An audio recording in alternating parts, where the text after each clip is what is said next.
Hey, what's going on, everyone? How you guys doing today? My name is Matt Jarbo. This is $3 Theater, and I was asked on Instagram to talk about the current state of Hollywood and how everything going on with COVID-19 is going to impact movies as we know it, like the future of movies as we know it. And quite frankly, it's not looking good. It's kind of looking pretty grim, which is unfortunate. And the reason why I say this is because it dawned on me yesterday that it's been 2 months since I've gone to a movie theater. It's been over 2 months since I've gone to a theater, sat down, and watched a movie. And sure, it was the preview night screening of Sonic, and I think there was maybe like 10 other people in the auditorium.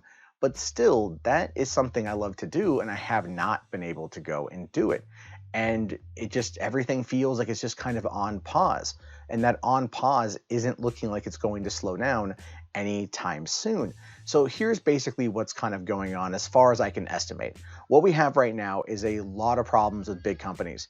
So we know that Universal has opted to furlough its theme park people, its employees, and I'm pretty sure most of the shows are going to be are absolutely going to be on hold indefinitely. And that's a word that I freaking hate. I do hate the word indefinitely because there's so much uncertainty with the word. But right now, this is where we find ourselves. That's the word everyone is using. Everyone is using indefinitely because that's the only descriptive word they can use to highlight the craziness that we find ourselves in. We know AMC is in the process of discussions surrounding Chapter 11 bankruptcy that is actually being done as a way in order to protect their assets and to protect their employees, which is a good move on their part. Make no mistake about that. But what does that mean? It means that their rapid expansion that they did a couple years ago, where they were just buying up theaters, is going to end up closing quite a few of them.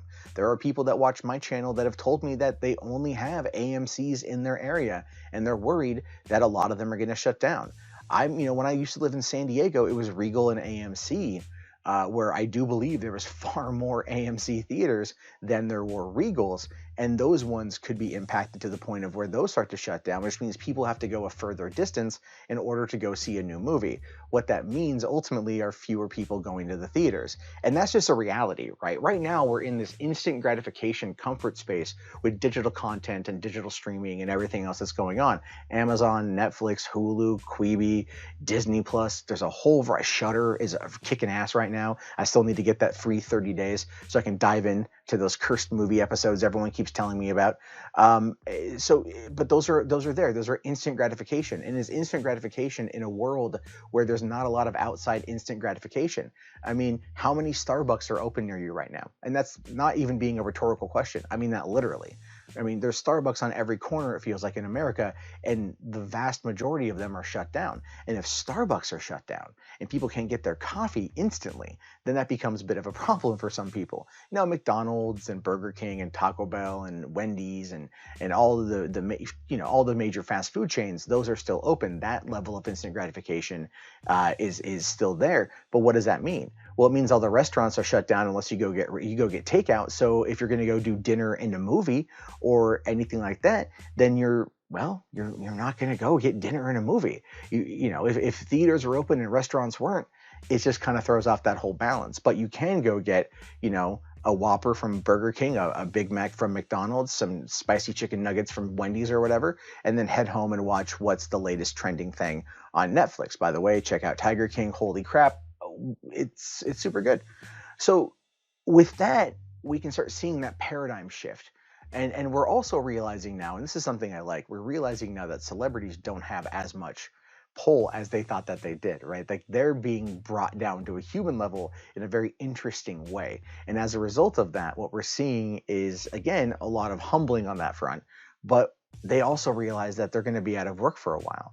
They also realize that there's not going to be as many television pilots. Bob Iger even said in an email to the New York Times, with him basically retaking over control of Disney, that they're going to be slowing down the upfronts on pilot season, meaning that they're not going to be dumping, tens of millions of dollars into a single pilot in order that may not go to air, simply because they don't have the cash to spare on that front. And that makes total sense. It makes total sense that this is where they find themselves.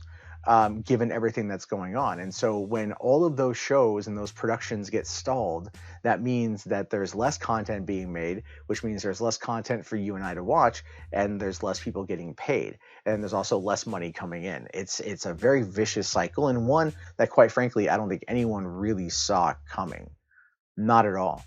The only real benefiters here, like the people that are going to truly, truly dominate this marketplace right now, going forward, at least for the next year and a half, are going to be streaming services. Like Netflix, expect them to start dumping content. I mean, look at the Tiger King follow-up show, right? It was made with the iPhones. You know, they literally just sent iPhones to new iPhones to everyone to get them to record their interviews via a Skype phone call. And then they had an editor put it all together, probably in the span of an evening, and then put it up on Netflix for people to check out. It was quick, rapid content that looked like a goddamn YouTube video, but it's going out to millions and millions and millions of people who binge watch the whole series. And so Netflix is going to make money off of that. So expect them to do a lot of these like post shows that are just going to be super easy, super quick to make, no cost whatsoever, really, and put those out in order to then still spur viewer engagement. And they might do this with movies. They have that, you know, Zack Snyder Army of the Dead movie coming up here, I think sometime later on this year. Imagine having a post episode after that. They got the now top 10. Imagine they're going to be pushing that top 10 like crazy to keep people watching, to keep people paying for those subscriptions. Because the longer this thing goes on, the more people are still going to be out of work. And once they're out of work, they're going to start picking and choosing which subscription models, services they're going to want to keep. And right now, Disney offering up, you know, Disney Plus, Hulu, and ESPN for $13 a month is pretty decent because you get 3 streaming services there. Only 2 of them are any good. That would be, you know, Hulu and Disney Plus. Screw ESPN. But you've also got, you know, Netflix and Amazon and HBO Max and Quibi and Shudder, all these ones. And those ones are going to be feeling the hit as time goes on. So expect the bigger boys to start pumping out a lot of content for those channels. Yesterday they announced that Robin Hood, the old 1961 animated film from Disney, I think, is going to be getting a live action remake with, you know, with using like anthropomorphic animals. I can't say it correctly, you know. So they're going to be doing that. Why is that movie not going to theaters, right? Like that could be money. But that was the other part of this too, is expect Iger in this situation to start greenlighting remakes and reboots or sequels or whatever of cheaply made properties owned by not only Fox but Disney. Expect there to be, I think he's going to dive heavily into the horror aspect of what Disney and even Fox own, because those are proven that they can be made on a shoestring budget and they can bring in lots of money. And that is where Bob Iger is going to find himself. We're looking at 2 years of slowdown in theme parks. I don't know how that's going to impact the tie-ins with Avengers Campus or Star Wars Galactic Star Cruiser, you know, but when it comes to the movies, those are going to come out. The you know, Black Widow, the Eternals, all those big budget movies, those are still going to come out, and those are going to have such an aggressive marketing push because they're going to need to be billion-dollar hits. There can be nothing less. You know, they have to be billion-dollar hits. If not, it's going to be considered a waste for Disney to do.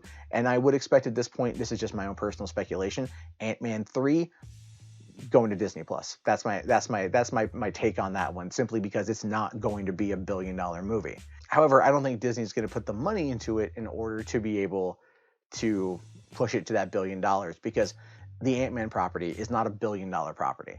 You know, the Robin Hood remake may not be a $1 billion movie, not like Beauty and the Beast or Aladdin or Lion King, because those are contemporary classics. Ant-Man, it won't do it. It's a good franchise. People like it, but not enough to make it $1 billion. And going forward, at least for the next 5 years, Disney is only going to be investing in tentpoles that can crack the $1 billion mark. So expect a lot of new content to go to Disney Plus. Expect a lot of remakes to come out that are going to be shoestring budgeted, that are going to go to theaters, or hopefully hoping to push a niche. Expect a lot of low-budget horror coming in from Blumhouse, because that's what Universal is going to push in order to make up a lot of their lost revenue. Expect there to be a lot of maybe lower-budget movies coming in from Lionsgate, which they need the resurgence right now. Sony might bring back some of the smaller-budgeted things, like let's say Baby Driver was a $30 million movie that came out in 2017 that did do quite a bit. to focus more on these mid-budget films, and or in hopes that they start making that kind of money in the box office. But I also feel that in the case of Sony, they're going to push nothing but Spider-Man movies because that's got the best chance in their repertoire right now of cracking that close to $1 billion mark.